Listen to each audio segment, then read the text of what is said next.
Hey guys, this is Afro Guides coming to you, my very first video guide. In this guide, I want to talk about one of the biggest problems I know that people have, and that's trying to save money. Now, I'm not saying I'm a professional at this, but I do know my way around it. Here are 6 easy tips to help you save money. Tip 1. Every time I hear about someone trying to save money, they're always saving it in order to buy something. That is by far the worst possible idea when it comes to saving. If you only save money in order to spend it on one object or just one occasion, then you're not really saving money. You're just spending it in a different way.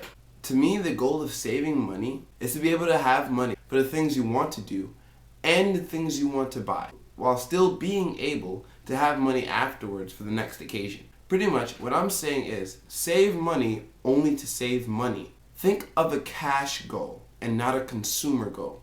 Now, I'm going to say this in a teenager sense because, I actually am a teenager.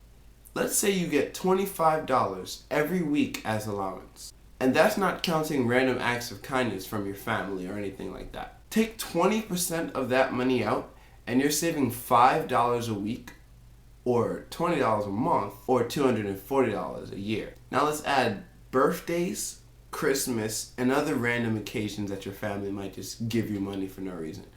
I'd say the total of that is around maybe $300 to $400, and comment if I'm wrong. If you take 20% out of that as well, that's another $60 to $80 a year. Although it seems like a small amount, it can make a big change in the long run.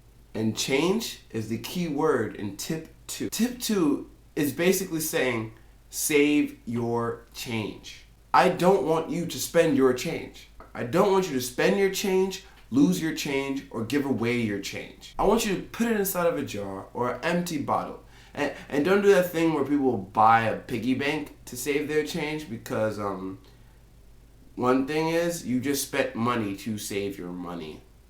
I'm sorry, I never understood that. Every penny counts, guys. Every penny counts.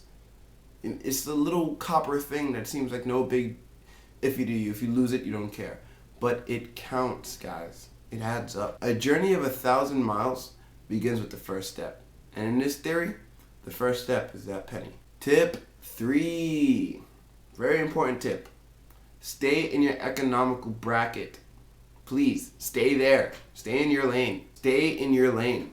Don't have a scooter and then jump on the freaking highway thinking that you're going to be perfectly fine up there. You're not.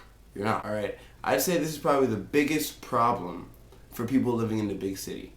You have to stay in your spending lane. What you want to do is stay where you can be safe. Buying expensive brands or overpriced fast food that you cannot afford does not help you in any way. Yeah, it may seem cool at the time, but in the long run, as I've been saying plenty of times, it is not worth it. If you get $25 a week and your friends want to go ice skate at a place that costs $14 to rent a pair of skates, now let's say you're probably only going to skate for 2, maybe 3 hours. But now you're going to go hungry for the next 3 days out of the week because you can't buy your lunch during lunch. Does that make sense? Not at all. If your friends don't want to go to that other skating rink where the skates are for $8 and they only want to go there, then maybe you can't afford to hang out with your friends. And yes, I know. A lot of you are probably thinking, well, what's my money for if I can't enjoy it? I don't want to be dead in my casket with a pile of money. Yes, I understand that. But rather than spending all your money now and then struggling for the rest of the week, how about you wait just one more week after saving your money and then being able to skate with them that week and any week after that?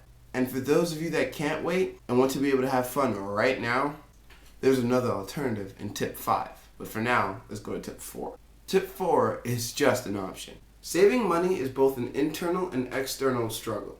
Trying to figure out why you should take such care of that little green paper instead of buying that really cool game that all your friends are playing and talking about all the time is really hard to understand. And trust me, I've been there. So what's the way around it? Find a trustworthy friend that you spend most of your time with and ask them to help you save money. Have them keep an eye on what you're begging to buy and together work out whether it's really worth it, whether you just want to buy it or if you really do need it after all. Now, tip 5, the one I referred to in tip 3, is increasing your revenue. If $25 a week to you is just not cutting it, then there are alternatives that you can take to increase that green in your pocket. By forking over both time and effort, employers around the world always hire people to do little jobs for them that they can't do themselves. You can always just work for a random person in your neighborhood or even your family. People are always looking for babysitters, dog walkers, and even snow shovelers when the time is necessary for them. If you do plan on working for someone, make sure that that time that you need to give to that and energy does not interfere with the responsibilities that you already have. If you're underage, check with your parents to see if you can work. And if they usually know a lot more about your schedule than you do, which is kind of weird, unless you're really on top of your game. Then if you are, you probably don't even need my help with managing your money anyway.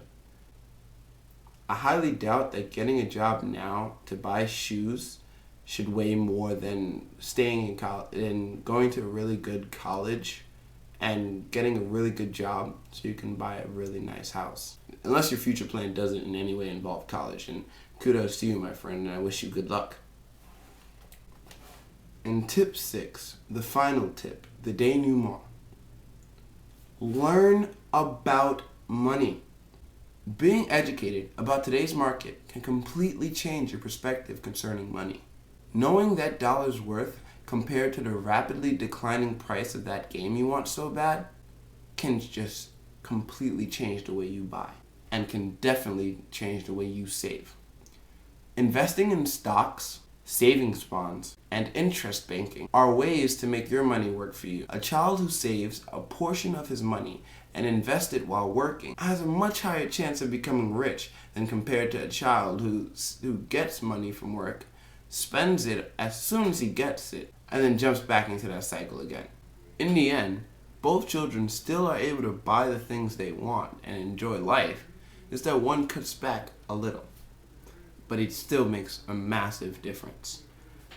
That's it for the 6 tips on how to save money by Afro Guide. This was the first guide I've ever made, so bear with me as I get better at this. If you have any tips or comments or any other ideas that can help people save money or help me with my videos, please comment them in the comment section below. Thank you. Catch you later.